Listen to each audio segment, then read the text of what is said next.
ಅನಿಸಿದೆ ಅಥವಾ ರೆಸೊನೇಟ್ ಆದರೆ ಮಾತ್ರ ತೊಗೊಳ್ಳಿ, ಇಲ್ಲಾಂದರೆ ಬಿಟ್ಬಿಡಿ. ಇದು ಒಂದು ಜನರಲ್ ರೀಡಿಂಗ್ ಮಾತ್ರ ಆಗಿರುತ್ತೆ. ಫಸ್ಟ್ ಕಾರ್ಡ್ ನನಗೆ ಏಸ್ ಆಫ್ ಕಪ್ಸ್ ಬಂದಿದೆ. ಲಾಟ್ ಆಫ್ ಮೈಂಡ್ ಥಿಂಕಿಂಗ್ ಅಂತ ಹೇಳುತ್ತೆ. ತಿಂಗಳಲ್ಲಿ ತುಂಬ ನಿಮ್ಮ ಮೈಂಡ್ಗೆ ಸ್ಟ್ರೆಸ್ ಆಗ್ಬೋದು ಅಂತ ಹೇಳುತ್ತೆ. ಒತ್ತಡ ಬೀಳ್ಬೋದು, ತುಂಬ ಜಾಸ್ತಿ ಥಿಂಕ್ ಮಾಡುವಂಥ ಚಾನ್ಸಸ್ ಇದೆ.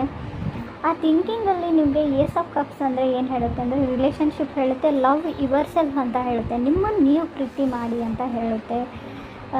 ಮೆಸೇಜ್ ಆಫ್ ಲವ್ ಅಂತ ಹೇಳ್ತೀನಿ ಏಸ್ ಆಫ್ ಕಾರ್ಡ್ಸ್ಗೆ. ಯಾರಾದರೂ ಟೆಕ್ಸ್ಟ್ ಮಾಡ್ಬೋದು, ನಿಮಗೆ ಟೆಕ್ಸ್ಟಲ್ಲಿ ಪ್ರಪೋಸ್ ಮಾಡ್ಬೋದು, ಅಥವಾ ನೀವು ಯಾರ್ದಾದ್ರೂ ಪ್ರಪೋಸಲ್ನ ಅಂದರೆ ಬೇರೆ ಯಾರ್ದೋ ನಿಮ್ಮ ಫ್ರೆಂಡ್ ಪ್ರಪೋಸಲ್ನ ನಿಮ್ಮ ಫ್ರೆಂಡ್ ಮುಂದೆ ಹೇಳ್ಬೋದು. ಅವ್ರು ನಿಮ್ಮನ್ನು ಇಷ್ಟಪಡ್ತಾ ಇದ್ದಾರೆ ಅಂತ ನೀವು ಹೇಳ್ಬೋದು, ಅವ್ರಿಗೆ ಹೆಲ್ಪ್ ಮಾಡ್ಬೋದು ಅಂತ ಕೂಡ ಕಾರ್ಡ್ ಹೇಳುತ್ತೆ. Second card page of pentacles ಬಂದಿದೆ.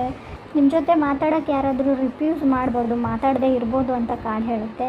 ಬಟ್ ನೀವು ಯೋಚನೆ ಮಾಡ್ತಾ ನಿಮಗೆ ಒಳ್ಳೊಳ್ಳೆ ಐಡಿಯಾಗಳು, ಗ್ರ್ಯಾಂಡ್ ಐಡಿಯಾಸ್ ಬರೋಂಥ ಚಾನ್ಸಸ್ ಇದೆ. ಸೊ ಕೆಲವ್ರಿಗೆ ನಾವು ತುಂಬ ಹಣ ಕೂಡ ಖರ್ಚು ಮಾಡ್ತೀರಾ.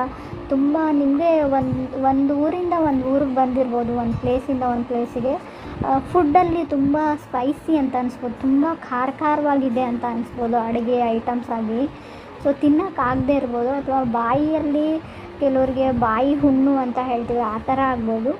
ಸ್ವಲ್ಪ ತಿನ್ನೋಕ್ಕೆ ಊಟದ ಬಗ್ಗೆ, ಫುಡ್ ವಿಚಾರದ ಬಗ್ಗೆ ತಿನ್ನೋಕ್ಕೆ ಆಗದೇ ಇರ್ಬೋದು ಅಂತ ಹೇಳ್ಬೋದು. ಉಪ್ಪು ಖಾರ ಹುಳಿ ಜಾಸ್ತಿ ಆಗ್ಬೋದು. ಸೊ ಸಾಲ ಮಾಡಿಬಿಡಿ, try not to take loan ಅಂತ ಹೇಳುತ್ತೆ ಕಾರ್ಡು. ಅಂದರೆ ನೀವು ಸಾಲ ಮಾಡಬೇಡಿ ಅಥವಾ ಯಾರಿಗಾದ್ರೂ ನೀವು ಹಣ ಕೊಡಬೇಡಿ, ಎರಡರಲ್ಲೂ ಇದು ಅನ್ವಯಿಸುತ್ತೆ. ಮೇ ಬಿ ನೀವು ತುಂಬ ದಿನಗಳಿಂದ ಸೇವ್ ಮಾಡಿ ಹಣ ಇಟ್ಟಿರ್ಬೋದು, ಅದನ್ನು ಸಡನ್ನಾಗಿ ಓವರ್ ಸ್ಪೆಂಡ್ ಮಾಡಿಬಿಡಿ, ಎಲ್ಲ ಹಣ ಖಾಲಿ ಮಾಡ್ಬೋದು ಅಂತ ಕೂಡ ಕಾರ್ಡ್ ಹೇಳುತ್ತೆ. ಮೇ ಬಿ ನಿಮ್ಮ ಮೇಕಪ್ಗೆ, ಬ್ಯೂಟಿಫಿಕೇಷನ್ಸ್ಗೆ, ಸೊ ಸಮಥಿಂಗ್ ನಿಮ್ಮ ಮೇಕ್ ಓವರ್ಗೆ ಅಂತ ಹೇಳುತ್ತೆ. Serums, products, self care, skin care ಪ್ರಾಡಕ್ಟ್ಸ್ನ ಆರ್ಡ್ರ್ ಮಾಡ್ಬೋದು. ತುಂಬ ಫಿಸಿಕಲ್ ಆ್ಯಕ್ಟಿವಿಟೀಸ್ ಸ್ಟ್ರೇನ್ ಅಂತ ಅನ್ನಿಸ್ಬೋದು. ನಾನು ಆಲ್ರೆಡಿ ಹೇಳಿದೆ ಲವ್ ಯುವರ್ ಸೆಲ್ಫ್ ಅಂತ. Ace of cups message of love ಅಂತ ಹೇಳ್ತೀವಿ. ಯಾರಾದರೂ ನಿಮಗೆ ರೊಮ್ಯಾಂಟಿಕ್ ಮೆಸೇಜ್ನ ಕಳಿಸುವಂಥ ಚಾನ್ಸಸ್ ಇದೆ, ಮೇ ಬಿ ನೀವು ಯಾರಿಗಾದ್ರು ಅಂತ ಕೂಡ ಕಾರ್ಡ್ ಹೇಳುತ್ತೆ. ಥರ್ಡ್ ಕಾರ್ಡ್ ನನಗೆ ನೈಟ್ ಆಫ್ ವಾಂಡ್ಸ್ ಬಂದಿದೆ. ನಿಮಗೆ ಯಾರೋ ಒಬ್ಬ ವ್ಯಕ್ತಿ ಬೇಕೇ ಬೇಕು, ಅವ್ರು ನನ್ನ ಜೊತೆ ಮಾತಾಡಲೇಬೇಕು ಅಂತ ಅನ್ನಿಸ್ಬೋದು ಈ ಮಂತಲ್ಲಿ. ಸ್ಪೆಷಲಿ ಕೆಲವ್ರಿಗೆ ನ್ಯೂ ಕನೆಕ್ಷನ್ ಅಂತ ಹೇಳ್ತೀವಿ, ಬಟ್ ಸ್ಲೋ ಸಿಗ್ನಲ್ಸ್ ಇದೆ, ಆ ಕಡೆಯಿಂದ ಏನೂ ಆ್ಯಕ್ಟಿವ್ ಆಗಿ ರೆಸ್ಪಾನ್ಸ್ ಬರ್ತಾ ಇಲ್ಲ. ನೀವು ಯಾವ ಥರ ಫೀಲ್ ಮಾಡ್ತೀರಾ ಅದೇ ಥರ ಆ ವ್ಯಕ್ತಿ ಫೀಲ್ ಮಾಡ್ತಾ ಇಲ್ಲ ಅಂತ ಅನ್ನಿಸ್ಬೋದು. ರಿಲೇಷನ್ಶಿಪ್ಪಲ್ಲಿ ನಿಮಗೆ may be relationship may be challenge ಅಂತ ಅನ್ನಿಸ್ಬೋದು. ಕಾನ್ಸಲ್ಟೇಷನ್ ಹೇಳುತ್ತೆ, ಡಾಕ್ಟ್ರನ್ನ ಕನ್ಸಲ್ಟ್ ಮಾಡ್ಬೋದು. ಮೇ ಬಿ ಪ್ರೆಗ್ನೆಂಟ್ ಆಗಿರ್ಬೋದು, ನೀವು ಗೈನೋನ ಕನ್ಸಲ್ಟ್ ಮಾಡ್ಬೋದು ಅಂತ ಕೂಡ ಹೇಳುತ್ತೆ. ಲಾಟ್ ಆಫ್ ಮನಿ ಅಂತ ಹೇಳುತ್ತೆ. ಅದರ ಅರ್ಥ ಏನು ನಿಮ್ಮ ಹತ್ರ ಹಣ ಬರ್ತಾ ಇದೆ ಅಂತ ಅಲ್ಲ, ಮೇ ಬಿ ನೀವು ಹಣ ಖರ್ಚು ಮಾಡ್ತಾ ಇರ್ಬೋದು. ಎರಡೂ ಥರ ತೊಗೊಳ್ಬೋದು ಇದನ್ನು. ಇನ್ನೂ ಕೆಲವ್ರಿಗೆ ನಾನು ಸಿಕ್ಸ್ ಆಫ್ ಪೆಂಟಿಕಲ್ಸ್ ಇದೆ ನನಗೆ ಫೋರ್ತ್ ಕಾರ್ಡು.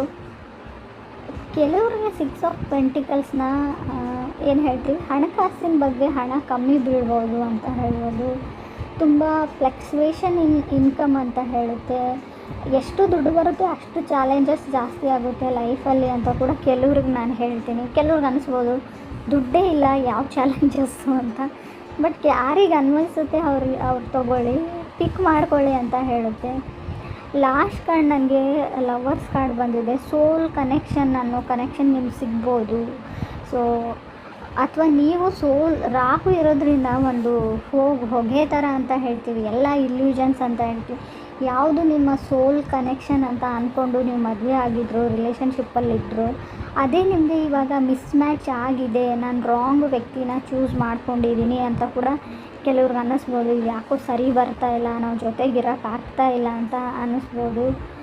ನಿಮಗೆ ಕೆಲವೊಂದು ಕ್ವಶನ್ಗಳು ತುಂಬ ವರ್ಷದಿಂದ ಕೆಲವು ಪ್ರಶ್ನೆಗಳು ನಿಮ್ಗೆ ಏನಾದರೂ ಕಾಡ್ತಾ ಇದ್ದರೆ ಅದಕ್ಕೆ ನೀವು ಉತ್ತರನ ಈ ತಿಂಗಳಲ್ಲಿ ಹುಡುಕೋತೀರಾ ಅಂತ ಕೂಡ ಕಾರ್ಡ್ ಹೇಳ್ತಾ ಇದೆ. ಆಲ್ ದ ಬೆಸ್ಟ್ ಹೇಳ್ತೀನಿ, ನಿಮಗೆಲ್ರಿಗೂ ಒಳ್ಳೆಯದಾಗಲಿ.